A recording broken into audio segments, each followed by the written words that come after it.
It is time for the Streamline, everything you need to know in 10 minutes or less. And we're going to start with the heat and the fire threat all around the Southwest this morning. In San Diego County, the Cochise fire is now 100% contained after destroying 6 homes and injuring 2 people in Lakeside Monday. It started just after 3 in the afternoon and quickly spread to a mobile home complex. Huge flames erupted as fire crews tried to control it on the ground and in the air. The fire burned just over 5 acres. Crews worked through the night to get a handle on the fire. Now they're keeping an eye out for hot spots as people begin to return home. As of this morning, all evacuation orders have been lifted. And we are hearing from some of the people whose homes were damaged or destroyed in that fire. They tell ABC 10 News reporter Ryan Hill they are thankful everyone got out alive. The damage done in this mobile home park fire over here in Lakeside is clearly pretty evident and devastating for some families. You can see this unit right here, a total loss. It is just a smoldering pile of rubble, burnt all the way down to the foundation as it's covered in water from these first responders. And that's certainly not the only home hit by the fire. Doug Maggart's lived in this home for around 7 years. He tells us he lost his trailer as the fire came up the back side of the hill. Doug's seen a lot of fires around the area, but never thought it would come to his back doorstep. With the future of his home uncertain, the most important thing is he and his wife made it out safely. We had just enough time. They come through. We saw the streets getting smoky. They come through and said we had to evacuate.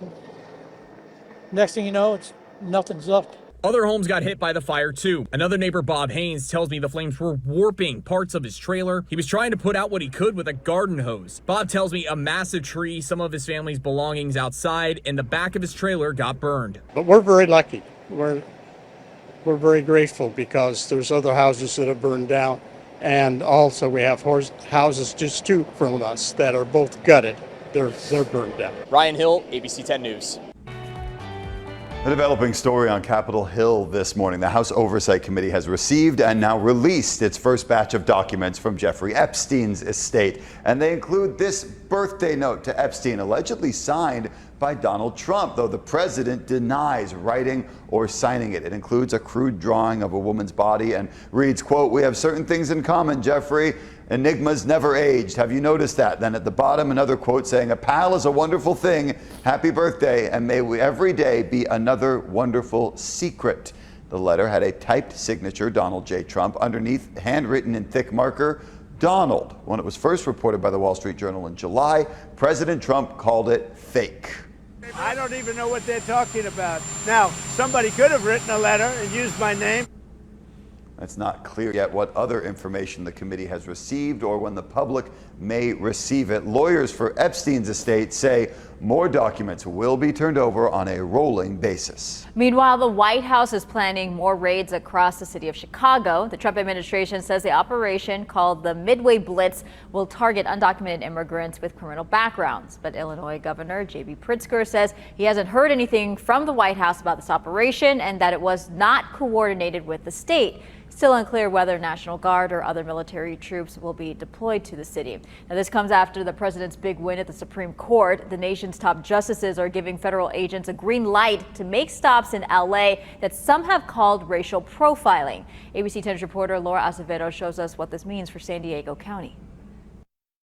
We should not have to live in a country where the government can seize anyone who looks Latino, speaks Spanish, and appears to work a low-wage job. Quoting directly from Supreme Court Justice Sonia Sotomayor from Monday's Supreme Court ruling, the executive director for the ACLU of Southern California slammed the higher court's ruling Monday. That is not Los Angeles, that is not America, and that is not the country that we want to live in. The court lifted a judge's order that had stopped what are called roving patrols based on race, ethnicity, and what language people speak. What that means now is federal agents in Los Angeles and other SoCal regions can stop and question people about immigration status based on things like speaking Spanish, how they look, or where they work. The court ruling does not include San Diego County. I believe that, yes, they are going to be coming to San Diego. They are already here,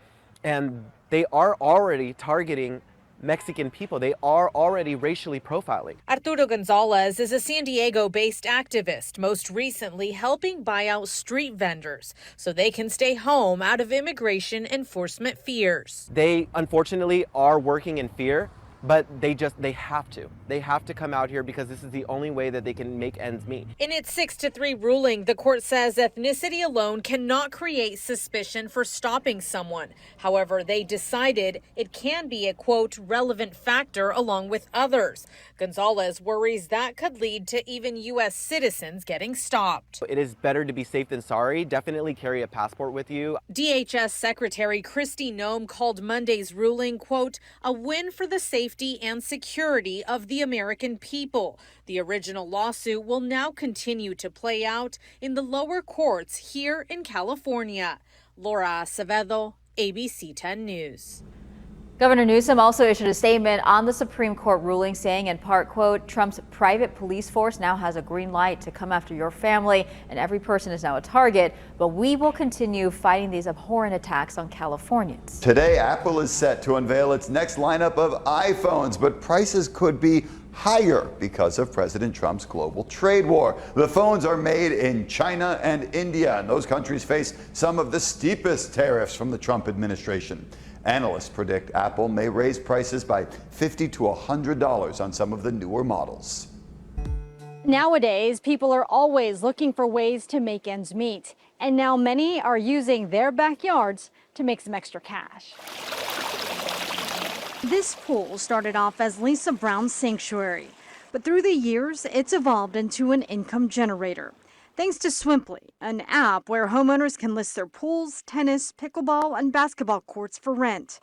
Lisa says her pool is usually rented out during the week for swimming lessons, and weekends keep her busy because of group rentals. It's rented every weekend, sometimes back to back. Like last weekend, I had 3 parties back to back till 11 at night. And then sometimes I'll do 3 in a day, 2 in a day, Friday night, but Friday, Saturday, and Sundays, it's booked. Lisa's pool rates start at $60 an hour for one person. The price goes up with more people. But Lisa says it's a lot cheaper compared to other options around town. We did some research and found day pool passes at local hotels will run you anywhere from $22 per person to $500 for cabanas. That's not including the cost of food, drinks, or parking. It's a very inexpensive venue, and you don't have to bring anything. The floaties, the towels, the stereo, the shower, all you have to do is bring your food and drinks. And it's cheaper than renting a venue where there's not a pool. Here's how the booking cost breaks down. Bunham Laskin is the CEO of Swimply. So yes, there is essentially there's what the owner charges, and then there's an additional 10% fee that Swimply tackles on that helps us with payment processing and obviously providing all the protections that we do in the platform costs. He says Swimply is offering a subscription service for $19 a month, where you have 0 service fees, special promo codes every month, and discounts. Lisa says over the last 4 years, she's rented out her property 260 times. During this time, Lisa's been able to remodel her backyard, adding more amenities like a barbecue area and games.